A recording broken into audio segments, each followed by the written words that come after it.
apabila ada yang ingin bertanya, silahkan. Baik, yang langsung bertanya ada? Ada. Silakan yang bertanya langsung dulu. Assalamualaikum Ustaz. Assalamualaikum. Yang Anda tanyakan, kalau sudah sholat tarawih, ada lagi qiyamul lail gimana ya Syekh? Soal, bismillahirrahmanirrahim. Barakallahu fikum ya syekhana. Ainal afdal fi Ramadan? Yang mana yang lebih afdal di bulan Ramadan?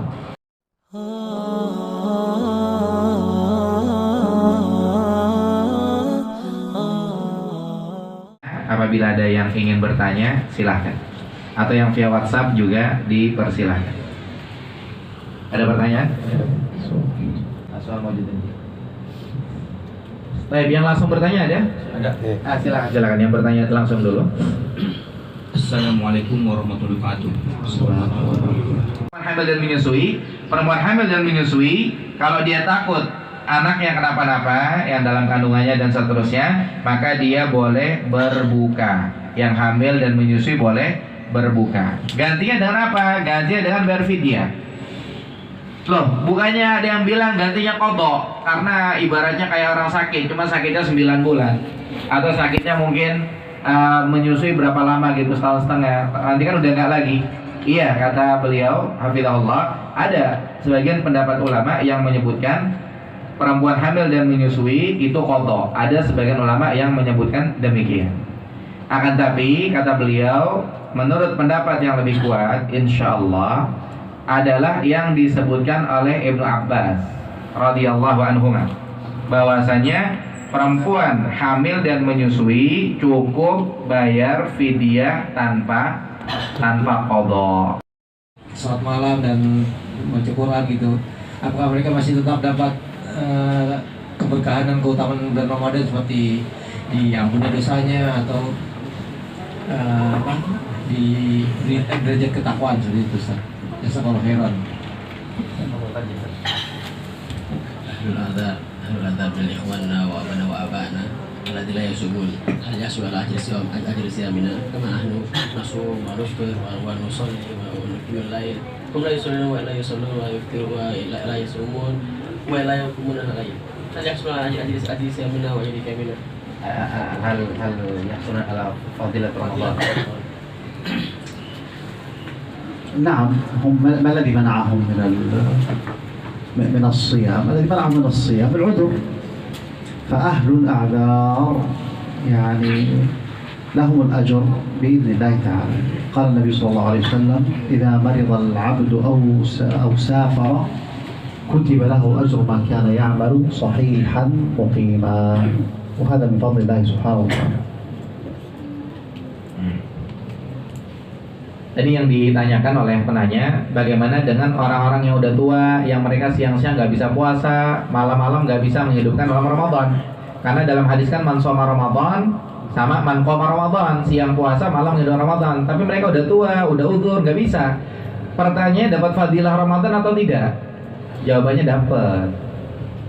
Kenapa? Karena Nabi SAW mengatakan orang itu kalau sakit, dia akan dapat pahala seperti waktu dia sehat.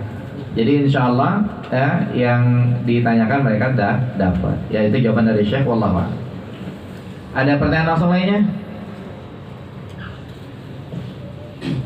Assalamualaikum Ustaz. Assalamualaikum. Yang Anda tanyakan, kalau sudah sholat tarawih, ada lagi qiyamul lail gimana ya Syekh? Apakah dibolehkan?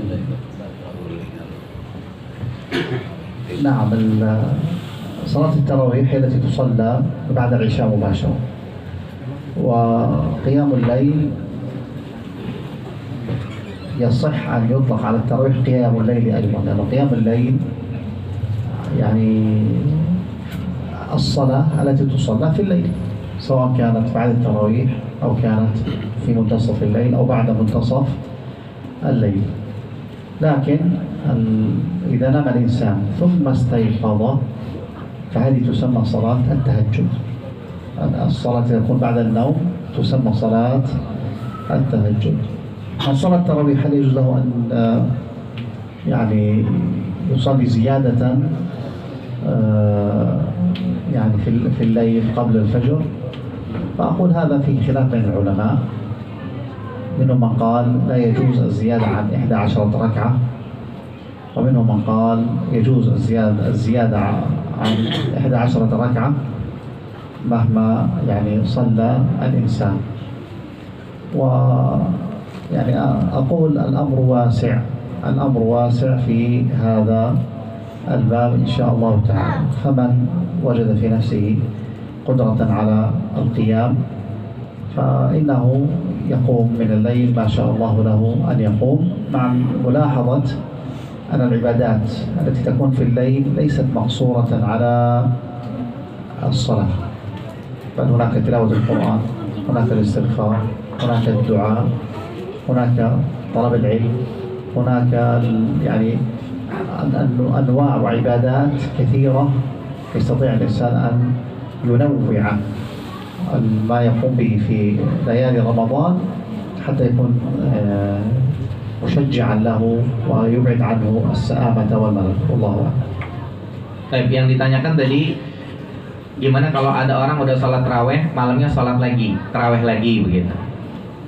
Maka jawaban dari Syekh yang pertama, kalau ba'da isya itu namanya sholat taraweh.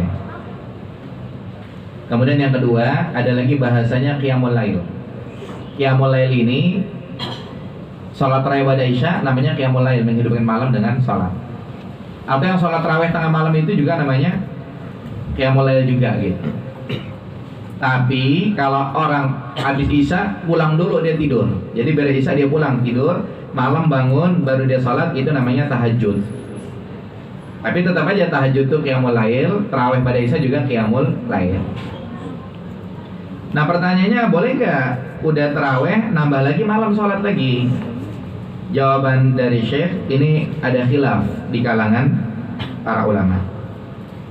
Di antara mereka ada yang bilang, sebagai satu pendapat mengatakan tidak boleh sholat lebih dari 11.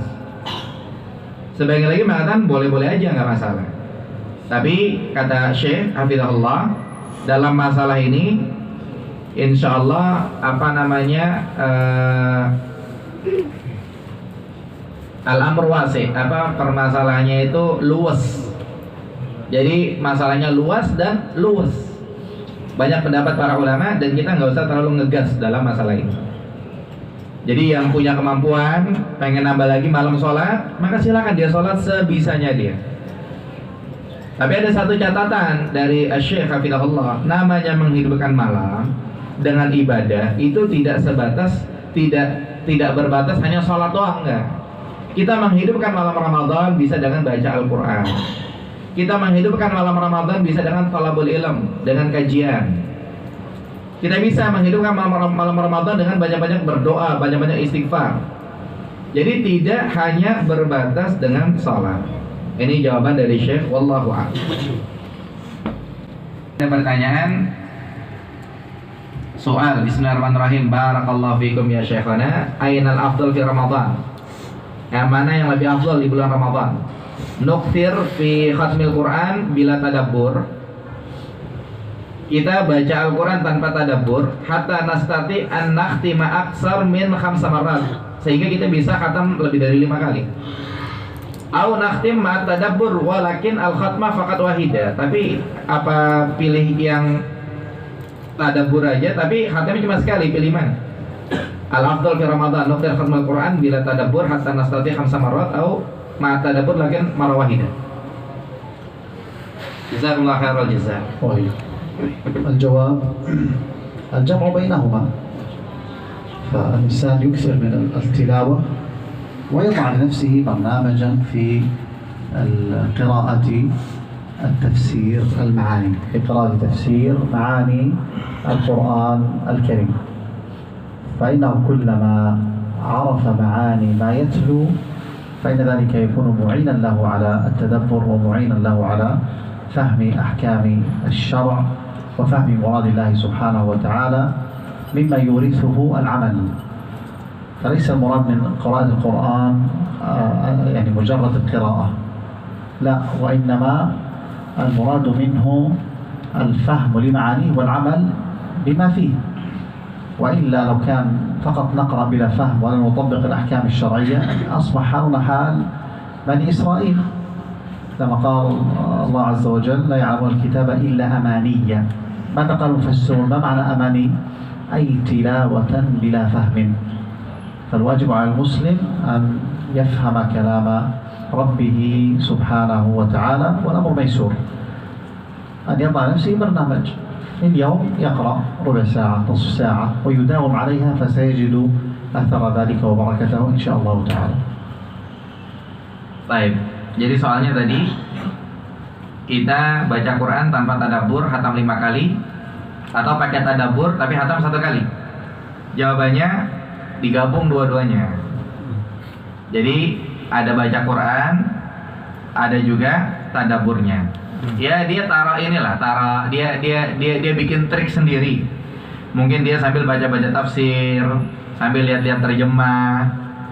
Kenapa? Karena manfaatnya adalah makin tahu dia maknanya Al-Quran, makin nolongin dia dalam tadabbur, dalam memahami hukum, dalam memahami perintah Allah. Nanti akhirnya akan mewarisi dia, jadinya ujung-ujungnya mengamalkan gitu. Makanya yang dibilang-bilang baca Quran itu yang benar baca Quran, pahamin, amalin. Karena dengan dia tadabbur, ujung-ujungnya dia akan mengamalkan. Tanpa itu, nanti jadinya kayak Bani Israel. Allah bahasakan dalam Al-Quran itu illa amani. Mereka tuh baca itu cuman ya baca doang. Artinya apa? Artinya baca tanpa memahami.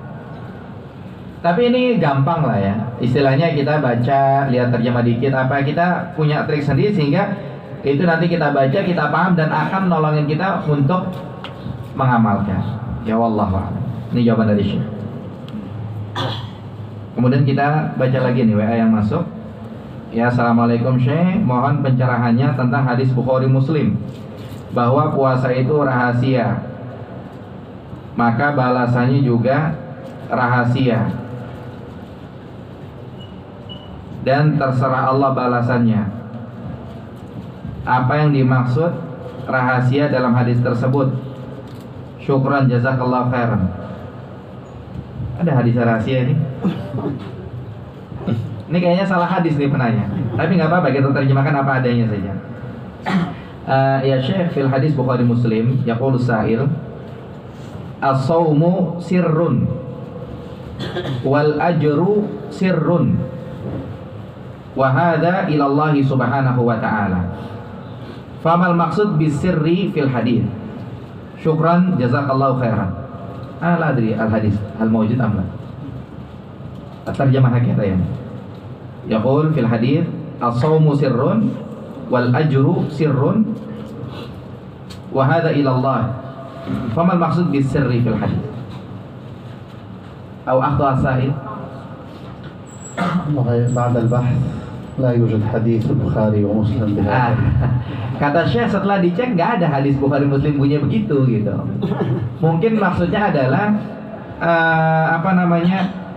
hadis itu setiap amalan anak Adam untuk dia kecuali puasa. Puasa itu untukku.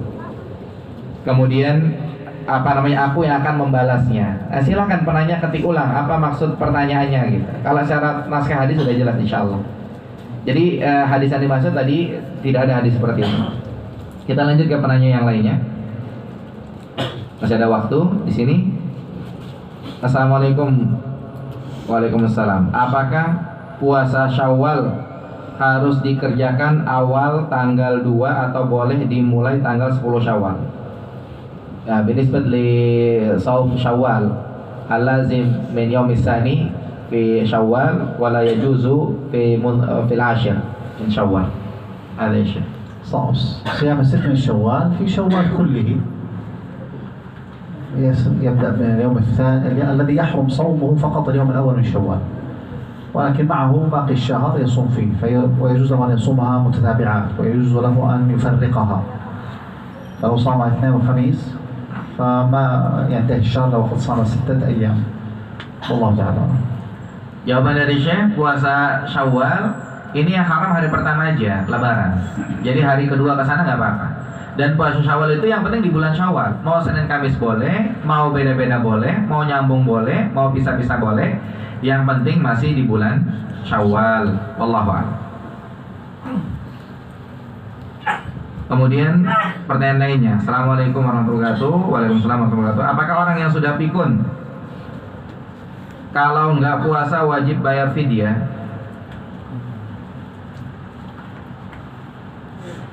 Pikun apa? Pikun apa?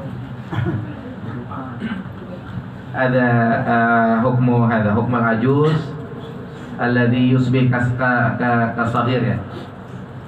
Al-ajuz lakin ada ila sagiri. Mada naqal hada? Yani hal yufrid al-fidyah? هو هذا الذي يريد أنه فقد عقله فقد. إذا كان مراده أنه بلغ في السن حيث أنه لا يدري ما الذي حوله فهذا ليس بمكلف أصلا مرفوع عنه قلم الله عنه فلا شيء عليه. ما عندك شيء؟ Jadi kata Syekh, kalau yang dimaksud adalah orang yang udah saking tuanya kemudian udah hilang akalnya, maka udah nggak ada apa-apa lagi, fidyah juga tidak kena gitu. Nah, Allahu a'lam. Kemudian pertanyaan berikutnya. Assalamualaikum Syekh. Kalau di bulan Ramadan kita tidak sahur, apakah puasanya afdal atau tidak? As-saum bila sahur, hal hadza afdal أو ليس بذلك؟ السحور سماه النبي صلى الله عليه وسلم يعني الطعام المبارك وحتى عليه النبي صلى الله عليه وسلم ولا شك أن الصوم السحور أكمل مع صحة صوم من لم يتسحر والله أعلم. Terkait sahur, ini Nabi SAW membahasakannya sahur itu berkah begitu. Cuma jawaban dari Syekh, kalau pakai sahur ini lebih sempurna, lebih afdal ketimbang enggak. Ya wallahu a'lam. Baik, habis pertanyaan di WA. Ada lagi yang lain yang mau langsung tanya? Waktu tadi disampaikan oleh Syekh bahwa orang berpuasa kalau safar bepergian keluar kota umpamanya boleh tidak puasa, boleh puasa. Apakah berbeda dengan sholat? Kalau sholat itu diberi kemudahan kalau safar, boleh kodok, ya kan?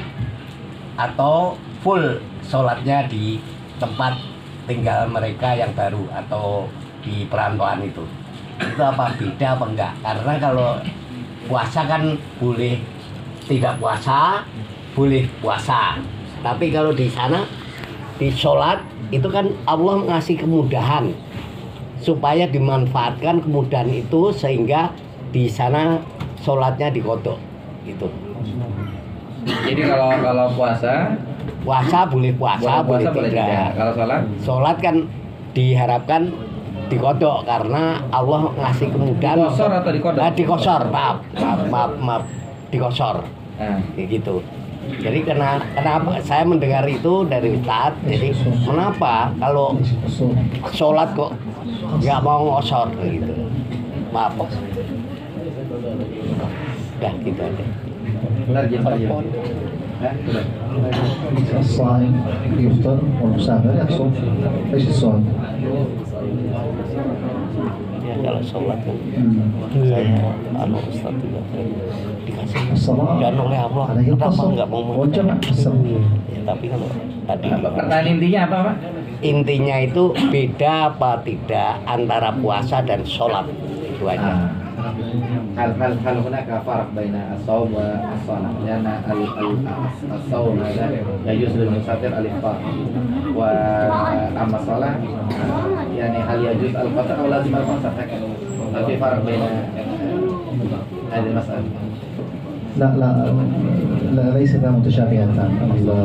الصوم جاء فيه التخيير، أما السفر فلا تخيير فيه وإنما فيه القصر. Jadi beda permasalahan itu. Kalau puasa itu kan kita bisa qadha di hari yang lain. Tapi kalau sholat nggak bisa diakhirkan gitu. Jelas atau belum jelas Pak dari yang dimaksud itu? Benar, maksudnya itu kalau puasa kan boleh dari tempat tinggal safar Nah. itu boleh puasa boleh tidak, Iya. ya kan? Di sana jadi kan baru puasa. Iya. Kalau ini sholat di sana itu boleh kosor gitu loh, diharapkan kosor gitu loh.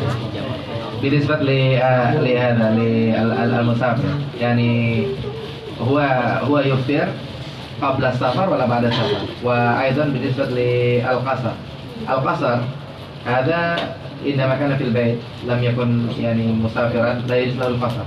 يعني إيش الفرق بين هذا؟ الفرق السنة. لا يشرع في القصر إلا بعد مفارقة بنيان البيت. أما السفر متى ما نوى السفر وكان سيسافر فإنه يفطر ويعني يسافر. والله أعلم. Bedanya adalah itu yang dijelaskan dalam as-sunnah, aturannya demikian, Pak. Kalau memang orang yang berpuasa itu sebelum berangkat boleh, orang yang safar sebelum berangkat boleh buka karena dia mau safar. Tapi kalau untuk qasar itu aturannya harus berangkat dulu. Jelas insyaallah. Jelas. Ini sudah cukup ya, sudah waktu maghrib sampai di sini. Ya kita ucapkan kepada Syekh jazakumullahu khairan ala ulumihi wa hudurihi wa na'taki insyaallah mustaqbalan ma'ana fi masjidina hadha. Wa sallallahu ala nabiyina Muhammad wa akhiru da'wana alhamdulillahi rabbil alamin. Subhanakallahumma wa bihamdika asyhadu an la ilaha illa anta astaghfiruka wa atubu ilaik. Assalamualaikum warahmatullahi wabarakatuh. Waalaikumsalam.